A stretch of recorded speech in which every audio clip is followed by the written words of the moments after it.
Hello, Creative Gems. Welcome back to Creativity. For those of you who are new to my channel, I'm Sandy. I'm finally back from an extended vacation, and today we're going to be crafting with this empty cardboard box. And just to let you know, this video is not sponsored. I just happened to keep a few empty cardboard boxes from the holidays. So this one is tall and slim, and if you don't have the exact same box as me, any similar box that is tall and slim will do. We're going to flip the box so the bottom becomes the top and the top becomes the bottom. And the first thing we're going to do is secure the bottom of the box. To do that, I'm going to use the box as a template to cut out a few foam board pieces. Now you'll notice the piece of foam I'm using is not new, and that's because no one will be able to see the foam pieces once we place them inside the box. To cut the foam pieces, you can use a good pair of scissors or a box cutter. Here I'm also using a ruler to guide me while I cut out the foam pieces. And one little tip I would like to offer you is that when you cut the foam pieces, try to cut on the inside edge of the markings you made to ensure the foam pieces can actually fit into the box. Once we have the two pieces, we're going to slide them straight into the bottom of the box so they lay both flat on top of each other. These foam pieces will help keep the cardboard box sturdy at the base because we'll be standing the box upright with the foam pieces inserted into the end of the box that will be standing directly on the ground. Now there's going to be a gap that we'll want to close up with some hot glue. The hot glue will cool and dry within seconds, and after that, your cardboard box base should look like this. Next, we're going to take a rectangular wooden panel that I got from the Dollar Tree and glue that to the cardboard box base. You could use some tacky glue, but I've chosen to use Fix-All, which is a bit stronger of an adhesive. And along with that, I'll also add a tiny bit of hot glue just so the two pieces can adhere together right away. There's nothing worse than starting a craft project and then having to wait for hours before you can finish with the craft project because of the amount of time you have to wait for the glue to cure or paint to dry. So once I have placed the base of the cardboard onto the center of the wood panel, I'm going to go back in with some more hot glue and seal off any gaps there still may be between the cardboard box and the wooden panel. We'll need to press the two pieces together tightly for a few seconds until the hot glue has cooled and fully set. And if you're still with me, drop me a note down below with the words cardboard box so I know you visited today.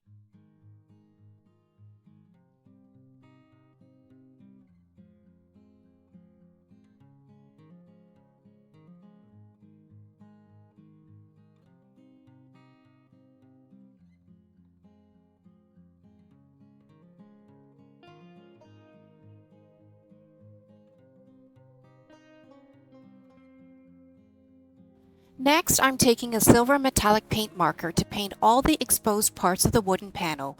Or if you prefer, you can just use regular acrylic paint from the dollar store and paint it black or white or whatever color you prefer. And by the way, this silver paint marker along with the other embellishments we'll be using in today's craft will be listed in the video's description box along with links in case you want to grab any of the supplies for your own craft projects. Okay, so now with the base done, we're going to work on the opening of the box at the opposite end.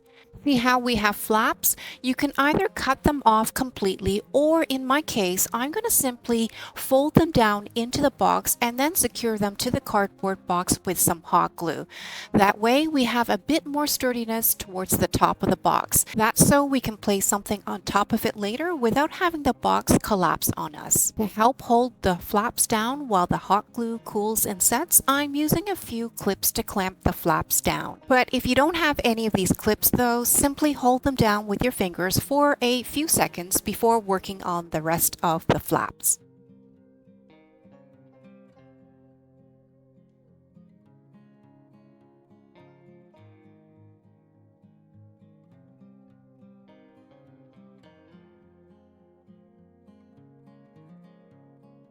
Now we're going to work on the rest of the cardboard box. By the time we're done, all four sides of this box will be covered so you won't even be able to see the original branding and design. The box will be fully embellished. I have these 4x4 inch mirror tiles I found online that will be adhering to the box. The pack came with 50 of these mirrors and came to about 36 cents per piece, so I usually keep these on hand for my crafts. There will be a link in the video description in case you want to stock up as well. Otherwise, the Dollar Tree has similar mirrors that are 5 by 5 inches and slightly thicker and heavier. To adhere the mirror tiles to the cardboard box, I'm using Fix-All, which is a really strong adhesive. It takes several hours to fully cure, but even within 10 minutes, the adhesive will begin to set, which means you'll have plenty of time to reposition the mirrors if you need to. Here I'm going to center the mirrors, and each side of the cardboard box will fit a total of 4 of these mirror tiles. And what I'll be doing is placing the first mirror towards the base of the cardboard box so it is flush to the bottom of the box. And then I'll continue to place the rest of the mirrors side by side. And while we work on that, I would like to take a moment to thank you for tuning in to today's craft project. If you enjoy Glam home decor and DIY crafts on a budget, please let me know by hitting that subscribe button. And if you like what you see today, please give me a thumbs up as well, so the YouTube gods will continue to recommend my channel to other viewers like you. With the first side done, I would recommend you place a few heavy items like some books on top of the mirrors to allow them to set flat onto the cardboard box without any gaps. I also suggest waiting a couple of hours at least to allow the Fix-All to cure enough before turning the box over to work on the next side. That's because if you don't wait long enough to allow the Fix-All to cure, the mirrors may slide off when you turn the box over. And in case you're wondering why I didn't use hot glue to adhere the mirror tiles to the box, that's because hot glue is a very thick glue that often dries in hard clumps, which will prevent the mirrors from adhering to the cardboard box without gaps. So using regular white glue or tacky glue simply may not be strong enough, especially because you want to make sure the mirrors, being glass, won't fall off the box and break. So now that we have the mirrors placed on all 4 sides of the cardboard box, we're going to go back in and add a chrome trim between each mirror tile to hide the seams. I love crafting with this chrome trim because it is flexible, it can be cut to size, and it also has a self-adhesive backing. And in case you didn't know this is the same chrome trim that car manufacturers and body shops use to add detailing to cars. But who says you can't use it for crafting as well, right? A link to this chrome trim will also be included in the video description.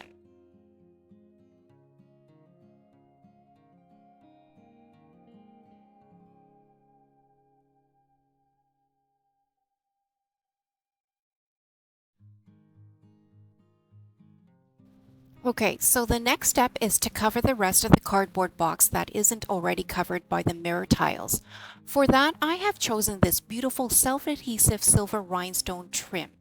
This trim comes in rolls that you can cut to size, and when you peel off the wax backing, it's ready to be placed onto the cardboard box with no additional glue. It's actually really sticky, and once it's on, it will be very difficult to tear off from the cardboard box, so measure carefully. And what I really like about crafting with this trim is that it is flexible, so you can bend it into the shape of the object that you're embellishing. I just find it's just really easy to work with, and it's so pretty. If you're still with me, comment down below and let me know what embellishments you like to craft with. For me, I love bling, so I usually stock up on anything that glitters or shines. I also like to use flat back gems, other types of rhinestone trims, silver metallic paints and markers, lots of mirrors, and anything that has a chrome or mirror-like finish. If you have seen any of my other home decor crafts, you'll know that I really like silver and gold, so I'm always on the lookout online as well as in my local craft stores, yard sales, and of course dollar stores for pretty things to craft with. And by the way, in case you're wondering, I placed a white paper on top of the mirror tile so you don't have to see the reflection of my camera that is hanging over top. Now I have all the rhinestone trim applied, but it turns out that I am still left with a tiny little gap where you can still see the original coloring of the box. So I'm going to take some more silver chrome card trim and cover the gaps up completely. It will also hide the harsh edges of the mirror tiles since the mirrors are not beveled nor framed. While I work on this, comment down below and let me know if you craft with cardboard boxes. And if you do, what do you like to make out of them? In the past, I have made keepsake boxes, tissue box covers, vases, and other home decor pieces. And what I most enjoy is the complete transformation of the cardboard box when I'm done making the craft. By the time the craft piece is done, no one would be able to tell that it was once used to be a cardboard box that would be otherwise tossed away into the garbage. And there's just so many pretty things you can make with the cardboard boxes that will glam up your home without breaking the bank.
Okay, so we now have about 90% of the box made over, but we still have a couple of inches at the top that we still need to embellish. For this section, I've chosen to apply some white paint over the exposed areas of the cardboard box.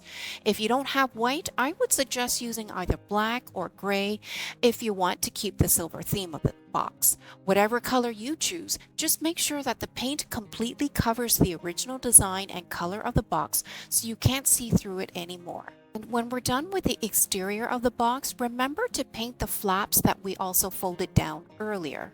In total, if your box happens to have bright or dark colors like mine, you may need to add 2 to 3 coats of paint. Or don't have any on hand, don't worry. Instead of painting, you could choose to cover the rest of the box with your favorite craft paper, wrapping paper, shelf liner, or even cutouts of a gift bag with a pretty design. You could even slap some Mod Podge on and sprinkle a few layers of silver or black glitter. The options are absolutely endless, and all you need to do is have a little creativity. In fact, here I have decided to add some white glitter while the paint is still wet or at least tacky. You can also opt for silver glitter or black glitter instead. As long as the paint is still wet or tacky, the glitter will stick to the box and you won't need to add any Mod Podge to it. Of course, if you have let the paint fully dry, go ahead and apply a coat of Mod Podge first so the glitter has something to stick to. Once the glitter has settled onto the cardboard box and everything is dry, I'm going to go back in again with a final piece of chrome card trim to cover the hard edge of the mirror tiles along the top. This little detail will give our home decor piece a more clean and professional look. Personally, I just don't like the look of a hard edge, so adding this card trim should solve that problem. And you'll notice that this time I'm adding some hot glue along each corner to ensure that the card trim adheres to the cardboard box securely when wrapping around the corners. Okay, so now for the final embellishment. I have a bag of silver chrome plastic spoons from the Dollar Tree. They have a mirror-like finish, and if you have seen any of my other home decor crafts, you'll know that I love crafting with these spoons. Here I'm just breaking off the round part of the spoon, and we can save those pieces to use for a future craft project, so don't throw them out. With the spoon handles that we are left with, we'll be adhering them to the painted part of the cardboard box with some hot glue. Now, how you position the spoon handles, how you space them out, and how many you use is really up to you and your design preferences. Here, I've chosen to alternate the direction of them just for a bit of visual interest. And to adhere them to the box, I'm only applying a tiny dollop of hot glue to the ends of each spoon handle where it will make direct contact with the cardboard box. And while we work on that, I would like to know if any of you have come across these silver plastic spoons at your local dollar store. Here in Canada, I haven't been able to find them for almost a year. So every time I visit the States, I haul a bunch of the spoons wherever I can find them. But I noticed that not all of the Dollar Tree stores carry them. Let me know if you're able to find them, and if so, which state.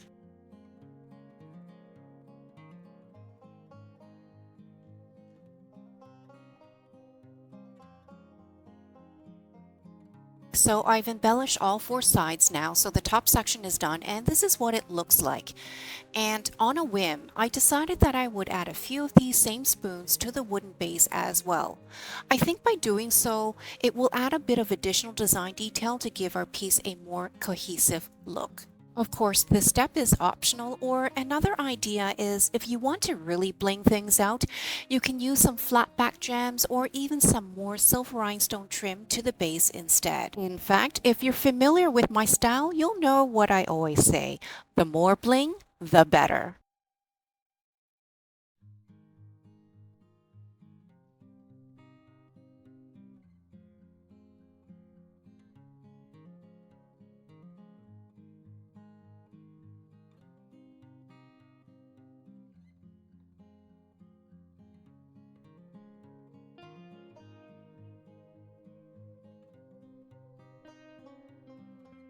Okay, so the last step is to make a cover for the box. I'm going to take one of these rectangular wooden sheets and convert it into a lid for our box. This wooden piece has slightly rounded corners and it's in a natural wood finish, which would be perfect to paint. But instead of painting it, I'm actually going to wrap it in a silver glitter fabric. Or if you don't have this type of silver glitter fabric, any piece of craft paper or even shelf liner will do. You could even just Mod Podge the whole thing and sprinkle some glitter into it. The possibilities are endless.